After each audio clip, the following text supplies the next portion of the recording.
Hello dear student, आपका बहुत बहुत स्वागत है हमारे चैनल ऑल अबाउट एनसीईआरटी में। हमने पढ़ा था क्लास 8th का साइंस का फर्स्ट लेसन विज्ञान का, जो कि हिंदी मीडियम वाले बच्चों के लिए है। तो उसके हमने कुछ क्वेश्चन आंसर कर लिए थे। कुछ हम आपको और एक्स्ट्रा क्वेश्चन आंसर आज कराते हैं, जो कि आपके एग्ज़ाम के लिए बहुत इंपॉर्टेंट है। ठीक है, चलिए डियर स्टूडेंट, जिसने भी अभी तक हमारे चैनल को लाइक और सब्सक्राइब नहीं किया है, प्लीज़ चैनल को सब्सक्राइब अवश्य कर लीजिए, ताकि आपको पढ़ने में कोई भी परेशानी ना हो और नए नए वीडियो आपको रोज़ मिलें। ठीक है, तो डियर स्टूडेंट ज़रूर लाइक कर दीजिए और सब्सक्राइब करके अब आप शुरू कीजिए। ठीक है, चलिए हम शुरू करते हैं। चलिए पहला क्वेश्चन लेते हैं। फर्स्ट क्वेश्चन है, किसानों द्वारा उपयोग में लाई जाने वाली कृषि पद्धतियाँ कौन कौन सी हैं।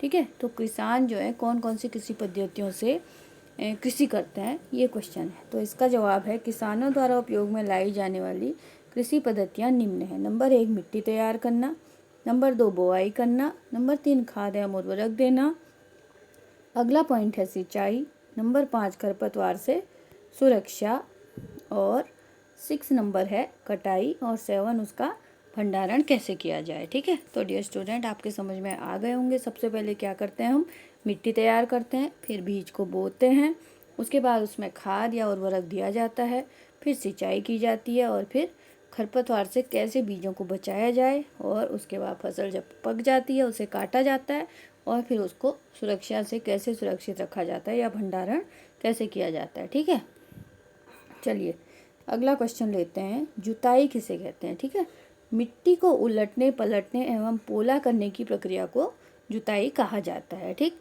अगला क्वेश्चन है, खाद एवं उर्वरक क्या है। खाद एवं उर्वरक क्या है, वे पदार्थ जिन्हें मिट्टी में पोषक स्तर बनाए रखने के लिए मिलाया जाता है, उसे खाद या उर्वरक कहते हैं। ठीक है, चलिए छोटे छोटे क्वेश्चन हैं जो आपके एग्जाम में बहुत इंपॉर्टेंट पूछे जाते हैं। चलिए अगला क्वेश्चन लेते हैं, सीड ड्रिल क्या है। अब है सीड ड्रिल क्या है, इसके उपयोग के क्या फ़ायदे हैं। यह उपकरण बुआई के लिए ट्रैक्टर में उपयोग किया जाता है। इसके उपयोग के निम्न फायदे हैं। क्या फ़ायदे हैं, देखो। पहला है, इसके द्वारा बीजों में एक तो समान दूरी बनी रहती है और समान गहराई में बीज बोए जाते हैं। नंबर 2, बुआई के बाद बीज मिट्टी द्वारा खुद ही ढक भी जाते हैं। और नंबर 3, इसके उपयोग से श्रम और समय दोनों की बचत होती है। ये क्वेश्चन बहुत इंपॉर्टेंट है, आपको हर एग्जाम में पूछा जाता है। ठीक है, चलिए नेक्स्ट क्वेश्चन लेते हैं, जैविक खाद बनाने के लिए अपशिष्टों का अपघटन किसके द्वारा होता है। जब हम जैविक खाद बनाते हैं तो अपशिष्टों का अपघटन किसके द्वारा होता है। तो किसके द्वारा होता है, जो छोटे छोटे सूक्ष्म जीव जो मिट्टी के अंदर होते हैं उनके द्वारा होता है। ठीक, अगला क्वेश्चन है, खेतों में लगातार फसल उगाने के क्या हानि। अब खेतों में हम लगातार एक फसल के बाद दूसरी फसल उगाएंगे तो उससे क्या हानि होती है। तो इसका जवाब है, खेतों में लगातार फसल उगाने से खेतों में जो है पोषक तत्वों की कमी हो जाती है। ठीक है, नेक्स्ट क्वेश्चन लेते हैं, 3 उर्वरकों के नाम लिखो। उर्वरकों के नाम मतलब जो कि बनाए जाते हैं। ठीक है, यूरिया, अमोनियम सल्फेट और पोटास। ठीक है, और खाद और उर्वरक में क्या अंतर है, ये तो आपने पहले पढ़ा ही है, ये बताने की आपको ज़रूरत नहीं है, फिर भी देख लीजिए। खाद क्या है, एक जैविक पदार्थ है, और उर्वरक रासायनिक पदार्थ है। खाद क्या है, अपशिष्टों को मिट्टी में दबाकर बनाई जाती है। ठीक है, और उर्वरक कहाँ, फैक्ट्रियों में बनता है। और नंबर 3 क्या है, इसमें सभी प्रकार के पोषक तत्व पाए जाते हैं। खाद में जो है सभी प्रकार के पोषक तत्व होते हैं, और जो रासायनिक फैक्ट्रियों में जो उर्वरक बनता है उनमें कुछ विशेष प्रकार के पोषक तत्व पाए जाते हैं।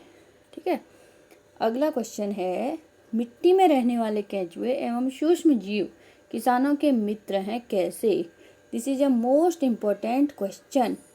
ठीक है, ये बहुत इम्पोर्टेंट क्वेश्चन है, क्योंकि इसका जवाब है, क्योंकि ये मिट्टी को पलटकर पोला करते हैं, कौन, केंचुए, तथा हुमस बनाते हैं, तथा रासायनिक प्रक्रिया द्वारा मिट्टी की उर्वरक शक्ति को बढ़ा देते हैं। ठीक है, इसलिए इनको किसानों का क्या कहा जाता है, मित्र कहा जाता है। अगला क्वेश्चन है, कल्टीवेटर किसे कहते हैं। आजकल जुताई ट्रैक्टर के द्वारा संचालित कल्टीवेटर के द्वारा की जाती है। कल्टीवेटर के उपयोग से क्या होता है, एक तो हमारा समय बचता है, दूसरा मेहनत कम लगती है, श्रम और समय दोनों की बचत होती है। ठीक है, अगला क्वेश्चन है, फसल चक्रण क्या है। फसलों को अदल बदल कर बोना ही फसल चक्रण कहलाता है। मतलब पहले एक दूसरी फसल बोई, उसके बाद दूसरी फसल बोई, तो उसे कहते हैं बदल बदल कर बोना, जिसे फसल चक्रण कहा जाता है। ठीक है। अगला क्वेश्चन है, उस जीवाणु का नाम बताइए जो वायुमंडलीय नाइट्रोजन का स्थिरीकरण करते हैं। तो जीवाणु क्या है? राइबोजियम जीवाणु है। इसको याद रखिएगा। सिंचाई के पारंपरिक तरीके कौन कौन से हैं? अब आपको बताना है कि सिंचाई के जो पारंपरिक तरीके चले आ रहे हैं कौन कौन से हैं। नंबर 1 मोट है, दूसरा है चेन पंप, तीसरा ढेकली और चौथा क्या है? रहट। ये सिंचाई के पारंपरिक तरीके हैं। अब देखिए खाद के क्या लाभ हैं, खाद से क्या लाभ होते हैं। हम मिट्टी में खाद देते हैं तो उसके क्या लाभ हैं। नंबर 1 है, इससे मिट्टी की जल धारण की क्षमता में वृद्धि होती है। नंबर 2, इससे मिट्टी भुरभुरी एवं सरंध्र हो जाती है। नंबर 3, इससे मित्र जीवाणुओं की संख्या में जो है वृद्धि होती है खाद देने से। ठीक है। नंबर 4, जैविक खाद से मिट्टी का गठन सुधर जाता है। जब हम जैविक खाद मिट्टी में डालते हैं तो उसका गठन सुधर जाता है, अच्छी हो जाती है मिट्टी। ठीक है। अगला क्वेश्चन है, सिंचाई के प्रमुख स्रोतों के नाम लिखिए। तो सिंचाई के प्रमुख स्रोत कौन कौन से हैं? कुएं हैं, नलकूप है, जलकूप लिखा है, ये नलकूप है, तालाब, झील, नदियाँ, बांध और नहर आदि सब सिंचाई के तरीके मुख्य स्रोत हैं। सिंचाई के आधुनिक तरीके कौन कौन से? अब देखिए आजकल के समय में सिंचाई कैसे की जाती है। आधुनिक तरीके क्या हैं? छिड़काव तंत्र। इस विधि का उपयोग असमतल भूमि के लिए किया जाता है जहाँ पर जल कम मात्रा में उपलब्ध होता है, तो वहाँ पानी का छिड़काव किया जाता है। और ड्रिप तंत्र क्या है? इस विधि में जल बूंद बूंद कर गिरता है, अतः इसे ड्रिप तंत्र कहते हैं। ठीक है। मिट्टी में पोषक तत्वों की कमी हो जाती है। कैसे? मिट्टी में पोषक तत्वों की कमी जो हो जाती है वो क्यों होती है? ठीक है।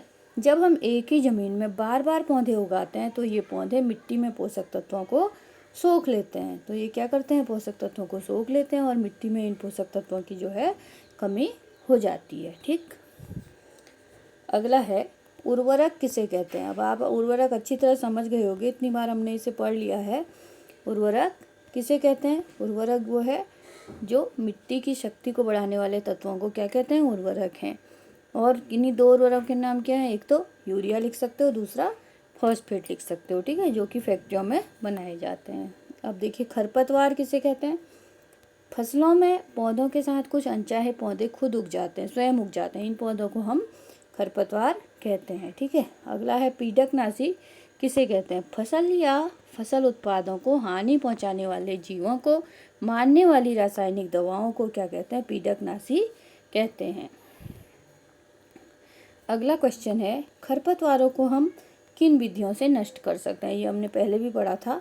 तो एक तो निराई के द्वारा, दूसरा पीडकनाशी के उपयोग के द्वारा नष्ट कर सकते हैं। ठीक है। किसी खेत में एक ही फसल को बार बार बोने से क्या हानियाँ होती हैं? आपको पता ही है, अब आप बार बार इसे पढ़ चुके हो, अब तो आपको याद हो गया होगा। तो पोषक तत्वों की जो है कमी हो जाती है मिट्टी में। ठीक है। वह कौन सा जीवाणु है जो मिट्टी की उर्वरता को बढ़ाता है?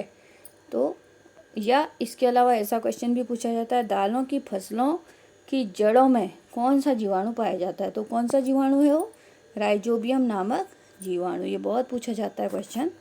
ठीक है। अगला क्वेश्चन है, हरित क्रांति से क्या तात्पर्य है? कृषि उत्पादन में तेजी से वृद्धि हुई है, इसे ही हरित क्रांति कहते हैं। अगला क्वेश्चन है, 2 पीडकनाशी रसायनों के नाम लिखिए। तो क्या है? 2 और 4D। ठीक है।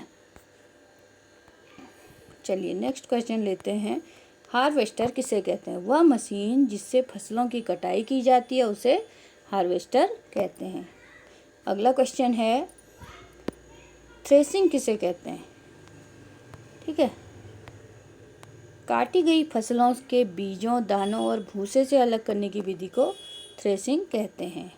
नेक्स्ट क्वेश्चन है, कंबाइन मशीन किसे कहते हैं? वह मशीन जो हार्वेस्टर तथा थ्रेसर जो है दोनों का काम करती है उसे कंबाइन मशीन कहते हैं। ठीक है। मतलब फसल को काटेगी भी और उनको अलग भी करेगी भूसे से। ठीक है। खेत में लगातार फसल उगाने से मिट्टी की उर्वरता में मिट्टी पर क्या प्रभाव पड़ता है? तो आपने पढ़ ही लिया है, इसे बताने की अब ज़रूरत नहीं है। अगला क्वेश्चन है, पीडकनाशियों के उपयोग से होने वाले लाभ और हानियों का वर्णन कीजिए। अब देखो, कीटकनाशी से कुछ लाभ भी होते हैं और कुछ हानियाँ भी होती हैं। लाभ क्या होते हैं? कीटकनाशियों के उपयोग से पौधों को हानि पहुंचाने वाले जीवाणु नष्ट हो जाते हैं, परंतु पौधों को कोई हानि नहीं पहुंचती है। नंबर 2, पौधे रोग मुक्त रहते हैं तथा फसल उत्पादन अधिक होता है। ठीक। और हानियाँ क्या हैं? कीटकनाशियों के उपयोग से कुछ लाभदायक कीट सूक्ष्म जीवों को भी नष्ट कर देता है। जलीय व जीवों व पौधों में धीरे धीरे इनका सांद्रण होने लगता है, क्योंकि रसायन सूक्ष्म जीवों के द्वारा अपघटित न होने के कारण लंबे समय तक मिट्टी तथा जल में बने रहते हैं। फिर खाद्य श्रृंखला में प्रवेश करके सभी जीवों के साथ साथ मनुष्यों में भी रोग उत्पन्न कर देते हैं। अगला है, यह जल स्रोतों में मिलकर जल प्रदूषण का कारण भी बनते हैं। नंबर 4 है, कीटकनाशियों के उपयोग से आनुवंशिक रोग भी उत्पन्न होते हैं। तो इनके कुछ लाभ भी हैं और कुछ हानियाँ भी हैं। तो डियर स्टूडेंट, अब इनके आज के हमारे क्वेश्चन अब इस लेसन के लगभग समाप्त हो गए हैं, और अब हम आपके लिए नया लेसन लेकर कल फिर से आपके सामने आएंगे। तब तक आप इसको चैनल को लाइक, शेयर और सब्सक्राइब जरूर कीजिएगा। Thanks for watching.